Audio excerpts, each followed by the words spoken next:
Alright, so I've been knifing on Black Ops 7 for about a week now. I changed my class around from when I first started, so I thought I'll just go through my class for you guys. And just an update, I got 1,100 ballistic knife kills now, and my KD's gone up to 1.26. I think when I first started it was 0.8 or 0.9, so yeah, pretty big improvement. Alright, so going over to the class, this is the class that I am running. So yeah, I'm a bit of an aggressive knifer, so I just like to run in there and get as many kills as I can and just, jump around, shoot people in the face, throw axes at their face. That's what I like to do. So I'll go through my class and then I'll give you guys alternatives if you're more of like a stealthy knifer and stuff like that. Alright, so primary, doesn't matter, pick whatever you want because you're not going to use it anyway.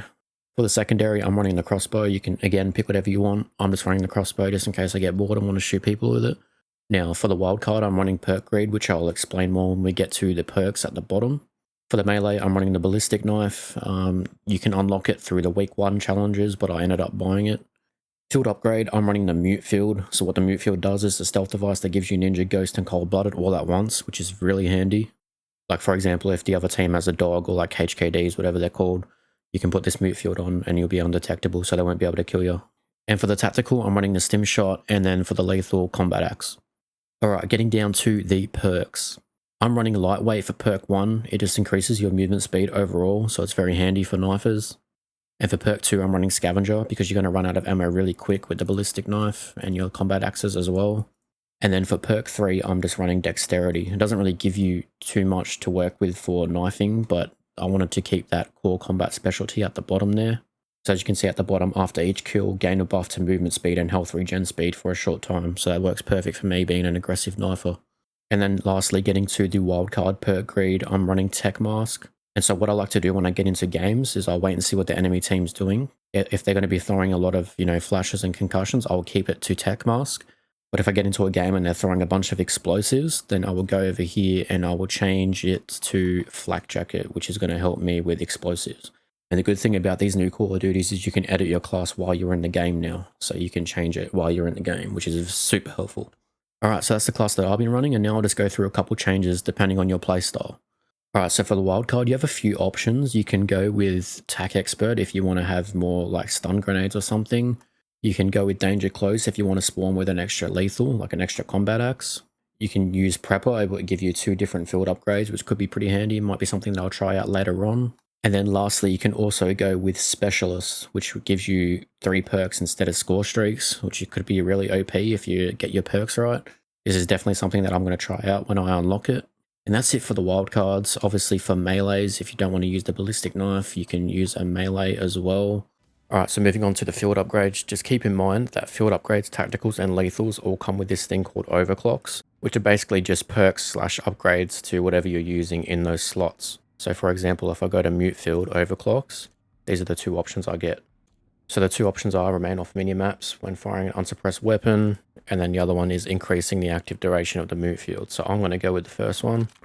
But obviously just keep that in mind when you're picking these and make sure that you're equipping them, because as you can see, I didn't even have mine equipped.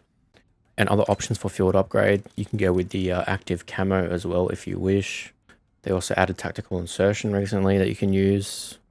But those really are the only 3 options. There's obviously a lot of options here. If you can, use it to your playstyle, go ahead. But in terms of knifing in general, I feel like the mute field, tactical insertion, and active camo are really your only options. Alright, moving on to tactical, you can obviously run stun grenades, flashbangs, smokes. You could also run the hunter bot, which will like destroy UAVs and stuff when the other team gets them. And yeah, just while we're here, these shock charges, they really need to make it so Tech Mask stops these from affecting you, because when you get hit by these, you literally can't do anything, even if you have the Tech Mask on. It's stupid. Me personally, I would still suggest running the stim shot, because you get damaged a lot in this game, so I feel like you need it. Especially if you're like me and you're running around a lot and you're going for clips and fades and stuff like that, this comes in handy. Alright, moving on to the lethals, obviously for knifing, the only option is the combat axe. Again, just keep in mind there's also an overclock on the combat axe. So I'm currently running the throw combat axe further and faster overclock. Then you also got the faster raise speed as well. Okay, now we're back over at the perks. I will show you guys some alternatives. So me personally, I don't use the combat axes, even though it's on my class. I don't use them like at all because like they just feel so clunky to me. They feel like the combat axes in COD Mobile, so I just don't use them at all. But if you're someone that does use them, I would suggest changing your perk to Gun Ho instead of Lightweight, because you can sprint while you're holding the equipment and you can like slide as well. So while you're holding the combat axe out, you can move a lot faster than you would if you didn't have this perk on. So I would suggest using Gung-Ho if you're going to be using the combat axes a lot. And then obviously another option would be Ghost if you want to be more stealthy, but just keep in mind if you do change away from a red perk, then you will lose the combat specialty at the bottom right. So if you're someone that does want to run Ghost, I would suggest using it in the perk greed slot rather than using it in perk 1, because you can see at the bottom there, you don't really get that good of a combat specialty when you use Ghost for perk 1. Now moving over to perk 2, I wouldn't suggest changing this at all, because when you're a knifer, you strongly rely on resupplying ammo and equipment from killed enemies, especially if you're using the ballistic knife, because you'll run out of ammo really quick. And then obviously Scavenger helps you replenish your combat axe as well. And then moving over to perk 3, the only other real option is Cold-Blooded if you want to be undetectable by AI targeting. And then just lastly for the combat specialty, there's only 2 of them on this list that are actually helpful for knifers. The first one is the one that I'm running at the moment, Enforcer. And then the other one's the one at the bottom, Operative. And yeah, those are the only 2 that bring a benefit for knifers, so I would suggest using Enforcer or Operative. Alright, so I just quickly went through and changed my perks just to show you guys what you could possibly use in order to get the Operative combat specialty. So I'm running Ghost, Tech Mask, Cold-Blooded, and then I'm running Scavenger for the perk greed. So yeah, hopefully that gives you guys a little bit of an idea on what you can run in order to, you know, make your class the best it can possibly be. And if you have any questions, you can comment down below and I'll be happy to help.